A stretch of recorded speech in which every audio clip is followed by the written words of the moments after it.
This is the visual that defines a collapsing presidency. If you walk past 1600 Pennsylvania Avenue this morning, you won't see the stately symbol of American democracy. You will see a disaster zone. You will see a massive mud-filled crater where the historic East Wing used to stand. You will see silent yellow cranes towering over the executive mansion like vultures. And for the first time in 6 months, you will hear something terrifyingly quiet: silence. As of 8 a.m. this morning, Monday, January 26, 2026, all construction on President Trump's controversial $400 million grand ballroom has been ordered to an immediate, indefinite halt. The ballroom from hell, as preservationists have called it, is dead in the water.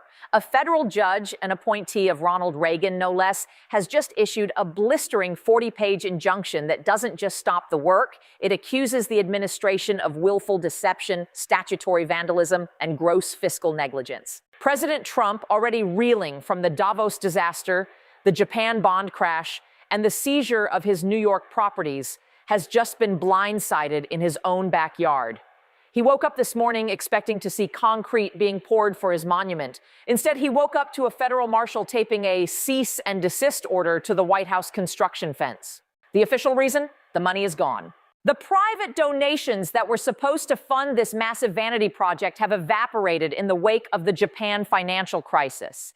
And without the cash, the judge has ruled that the President of the United States is effectively squatting on public land, destroying national heritage with an unfunded mandate. In this deep dive special report, we are going to walk you through the stunning court order that just dropped.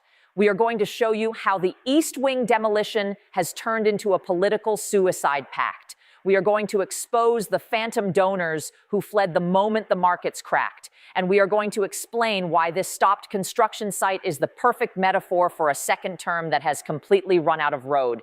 The king wanted a castle. He ended up with a hole in the ground. To understand the severity of this ruling and why Washington is in a state of absolute shock this morning, we have to rewind to late 2025. Fresh off his inauguration, President Trump announced the most ambitious and destructive renovation in White House history. He argued that the traditional East Room was too small, too ugly, and embarrassing for hosting world leaders. He famously called the existing facilities third world in a leaked memo to his chief of staff. His solution was the Grand Ballroom, a proposed 90,000 square foot extension that would rival the palaces of Europe. He wanted gold leaf detailing. He wanted 30-foot ceilings. He wanted a dedicated victory balcony facing the Treasury Department. The price tag was astronomical, $400 million. But he had a plan to sell it to the public. He promised the taxpayers wouldn't pay a dime. He claimed that a coalition of private patriots, billionaire donors, had already pledged the full amount. He called it a gift to the nation. The cost, however, wasn't just financial, it was historical. To build this monstrosity, the administration argued they needed to demolish the existing East Wing. This meant the destruction of the family theater, the dismantling of the First Lady's offices, and the excavation of the historic gardens. Preservationists screamed. The National Trust for Historic Preservation sued immediately. They argued, you cannot tear down a UNESCO-adjacent site just because you want a bigger dance floor. They argued that the White House belongs to the people, not the temporary occupant. But Trump bulldozed them, literally. In December, his Department of Justice utilized a loophole. They argued that the project was a matter of national security, claiming the new structure would include a secure, state-of-the-art underground bunker to replace the aging PEOC, Presidential Emergency Operations Center. Judge Richard Leon, the federal judge overseeing the initial challenge, was skeptical. But faced with the national security card, he allowed the demolition to proceed under strict conditions. The East Wing came down in weeks. It was a shocking sight, wrecking balls hitting the White House complex, dust covering the Rose Garden. It was visceral, but the deal was simple. You can dig the hole, but you cannot pour a single ounce of concrete for the new structure until the money is in the bank and the design is approved by the National Capital Planning Commission. Trump gambled. He tore it down, assuming the money and the permits would follow. He assumed he could bully the donors and the regulators. He assumed wrong. This morning, Judge Leon returned to the bench, and according to everyone in the courtroom, he was furious. We have the court transcript released minutes ago. It reads less like a legal opinion and more like an indictment of the entire administration. The judge slammed the Department of Justice lawyers for what he called a bait and switch of monumental proportions. Here is the core of the ruling. The administration admitted in a closed-door sealed filing on Friday night that the private funding for the ballroom is currently missing. The pledge of $400 million was based on non-binding commitments from major donors: hedge fund managers, real estate moguls, and casino tycoons, the usual suspects of the MAGA donor class. But remember what happened this week? The Japan bond crash, the asset seizure in New York, the Davos walkout. Those donors, they are currently facing margin calls. They are watching their portfolios bleed red ink. When the Treasury Department called to collect the actual cash for the ballroom fund on Friday, the donors ghosted. One major donor, reportedly a Las Vegas casino magnate who had pledged $50 million, formally withdrew his pledge on Saturday night, citing market volatility and fiduciary responsibility to shareholders. Judge Leon's ruling was brutal. He wrote, "The executive branch has demolished a historic federal structure on the promise of replacement funds that do not exist. This court will not allow the People's House to be turned into an abandoned construction site fueled by phantom capital and broken promises." He ordered an immediate stop work order. He ordered the General Services Administration, GSA, to provide a plan to restore the site, meaning fill in the hole if funding is not secured within 30 days. Think about the implications of that order. The President of the United States might be forced by a federal judge to fill in the hole he dug, leaving the White House smaller, uglier, and less functional than when he found it. He will be the president who destroyed the East Wing and left a patch of grass in its place. But the ruling gets worse. The national security excuse, the shield Trump used to start the demolition, fell apart in spectacular fashion. For months, the White House claimed this ballroom was necessary for continuity of government. They claimed the basement would house a new situation room that would be impenetrable. In today's hearing, the judge unsealed a classified report from the Secret Service that the administration tried to hide. It turns out the Secret Service opposed the project. The report states that the massive construction zone has created a critical security vulnerability on the east side of the complex. The open pit exposes the foundations of the residence to drone attacks, acoustic surveillance, and tunneling risks. The Secret Service explicitly stated that the design of the glass-walled ballroom was a nightmare to protect. They called it a sniper's paradise and a surveillance magnet. The judge caught the administration in a lie. They used national security as a pretext to bypass historic preservation laws, when in reality, the project hurt national security. This destroys the legal defense for the project. It means the ballroom is not a government necessity. It is a vanity project. And under the Antiquities Act and the National Historic Preservation Act, you cannot destroy national monuments for vanity. The media is already calling it the ballroom from hell because it has effectively trapped the president in a legal and political inferno. Let's talk about the optics. Politics is optics. And these optics are devastating. President Trump is a man obsessed with aesthetics. He builds gold towers. He wears perfect suits. He wants to project an image of absolute perfection and control. Instead, he is living in a construction site. The view from the residence window, where he sleeps, is a mud pit. It's piles of dirt, idle machinery, and orange safety fencing. The noise of the now silent machinery has been plaguing the West Wing for months. Staffers report that meetings in the Oval Office were constantly interrupted by the beeping of reversing trucks and the pounding of pile drivers. And now, with the work stopped, it becomes a monument to failure. Every time a foreign leader visits, they have to be driven past the Trump crater. When the Prime Minister of the UK visits next month, their motorcade will drive past a hole in the ground covered in blue tarps. Every news broadcast doing a stand-up on the North Lawn has the yellow cranes in the background. It is a constant, physical, undeniable reminder that the president started something he couldn't finish. Compare this to the great builder persona he campaigned on. I build things ahead of schedule and under budget. I will rebuild America. This project is behind schedule.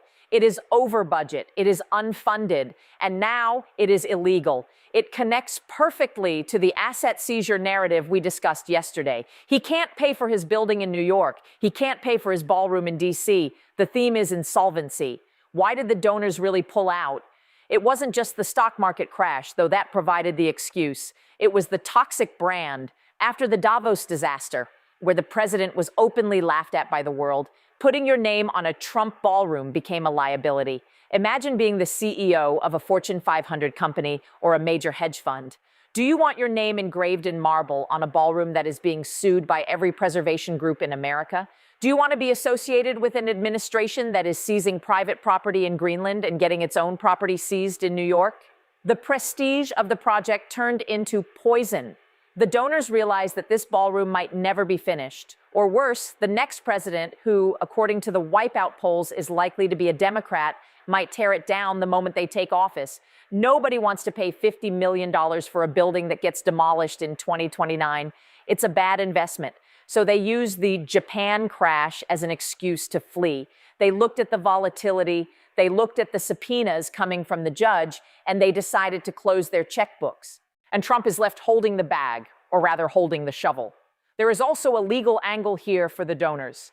The judge hinted in his ruling that if the funds were promised but not delivered, the donors might be subject to fraud on the court investigations if they signed affidavits claiming the money was secure. The donors are lawyering up. They are distancing themselves from the White House at record speed. The Trump donor class is fracturing. The Democrats are already weaponizing this, and they aren't holding back. House Minority Leader Hakeem Jeffries released a statement minutes after the ruling. He tore down the East Wing. He tore down the economy. He tore down our alliances. Now he stands in the mud of his own making. He is the demolition in chief. It is a powerful, visceral metaphor. The East Wing contained history. It contained the spirit of past first ladies: Jackie Kennedy, Nancy Reagan, Michelle Obama.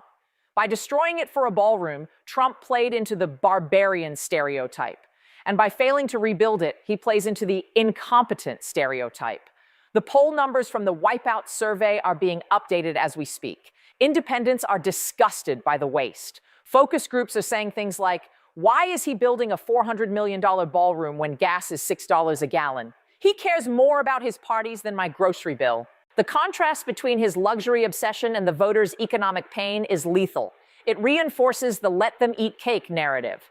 And the Republican senators, they are quietly furious. They have to defend this. They have to go on TV and explain why the White House looks like a strip mine. Senator Mitt Romney, or his ideological successor in the Senate moderate wing, was quoted on background saying, "This is what happens when you govern by whim, not by law. We warned him not to touch the East Wing. Now we all look like vandals." There is talk of a Senate inquiry. The Senate Committee on Public Works might call the GSA administrator to testify. They want to know who authorized the demolition without the funds in the bank. If that hearing happens, it will be a televised disaster for the administration. So what happens next? The judge gave them 30 days. Find $400 million in cash or fill in the hole. Can Trump find the money? Maybe. He could try to divert funds from the military, like he did with the border wall in his first term, but the judge anticipated that. The order specifically bars the use of appropriated funds without congressional approval. And with the wipeout looming, Congress isn't giving him a dime. He could try to get a foreign government to pay for it. The Saudi ballroom, imagine the scandal, a foreign power paying for an addition to the White House. It would be impeachable instantly. It violates the emoluments clause in the most direct way possible. So the most likely scenario is the most humiliating one. The GSA hires a contractor to pour dirt back into the hole. They plant some grass. They restore the exterior wall of the residence. And the Trump ballroom becomes a phantom limb of history. This is the nightmare scenario for a man who wants to leave a physical legacy. He wanted to leave a palace. He is leaving a patch of fresh sod where a historic building used to be. It is a symbol of a presidency that promised greatness and delivered destruction. Let's contextualize what was lost. The East Wing wasn't just offices. It was built during World War II under FDR to hide the construction of the underground bunker, the PEOC. It has stood for over 80 years. It housed the First Lady's staff, the engine of soft power. It was the entrance for visitors. It was where the tours began. By tearing it down without a plan, Trump severed the social arm of the White House. Melania Trump, or the acting First Lady figure, has been reportedly homeless within the complex. Her staff is working out of a spare room in the Eisenhower Executive Office Building, EEOB, across the street. They are separated from the residents. Reports suggest the First Lady is furious. The ballroom was supposed to be her legacy too, a place for her to host galas. Now it is her embarrassment. The internal friction this is causing in the East Wing versus West Wing dynamic is palpable. The National Trust for Historic Preservation is usually a quiet, polite organization. They hold galas. They save old post offices. For them to sue a sitting president is nuclear. They viewed this as an existential threat to the heritage of the United States. They argued that the White House is not the president's property. It belongs to the people. It is held in trust. Trump treated it like Mar-a-Lago North. He treated it like a tear down in Palm Beach. The judge's ruling solidifies a critical legal principle: stewardship, not ownership. This precedent will shackle Trump for the rest of his term. He won't be allowed to paint a wall without a permit now. The courts will be watching every renovation request with a microscope. Here is a detail the mainstream news missed. The construction crews on site, they belong to unions, the laborers, the crane operators, the cement pourers. When the Japan shock hit on Friday, the unions demanded assurance of payment. They know how Trump operates. They know his history of stiffing contractors in New York and Atlantic City. The contractor, likely a major firm like Turner or Gilbane, couldn't give that assurance because the donor money froze. The unions walked off the job before the judge's order. The judge just ratified what the labor market already decided: no pay, no play. Trump, the self-proclaimed builder, lost the support of the builders. The image of union workers walking off a Trump job site is a powerful signal to the working class voters he relies on. The claim that the ballroom was for a new Situation Room was the most dangerous lie of all. The current Situation Room in the West Wing basement was just fully renovated in 2024. It is state-of-the-art. It cost $50 million. Intelligence officials testified in closed session that moving the sit room to a glass-walled ballroom basement was insane. You don't put the most secure room in the world under a dance floor, one official said. You don't put it next to a catering kitchen. The judge saw this testimony. It was the smoking gun that proved the national security claim was a pretext. It proved the administration was willing to compromise actual security for the sake of a party venue. There is a terrifying legal thread here for the White House counsel. If the administration submitted affidavits to the court claiming the money was secured when it was actually just promised, that is potentially perjury. The judge has ordered the White House to produce the donor commitments by Wednesday. He wants to see the names. He wants to see the signatures. If those documents show that the money was never truly there, that it was all smoke and mirrors, someone is going to jail. Not the president, but maybe the GSA administrator, maybe the campaign finance chair. This turns a construction dispute into a criminal fraud investigation. It opens a new front in the legal war, just as the ballroom front collapses. The ballroom from hell is the perfect capstone to this week of horrors. It started with a lie at Davos about Greenland. It continued with a financial crash in Tokyo. It hit home with a seizure in New York. And it ends with a hole in the ground in Washington. The structure of the Trump presidency is collapsing, just like the East Wing. The foundations, money, fear, image, competence, are gone. We are watching a president under siege in his own home, literally. He can't build, he can't borrow, he can't brag. The only thing he can do is rage at the mud outside his window. We will be monitoring the GSA filings closely. If they issue a remediation contract, aka the fill-in order, we will let you know immediately, because that will be the moment the Trump era officially runs out of concrete. The builder president has become the destroyer president, and the hole in the ground on Pennsylvania Avenue is the undeniable proof. Sarcastic subscribe, like, share, because the mainstream media is too afraid to call it what it is, a demolition of the presidency itself.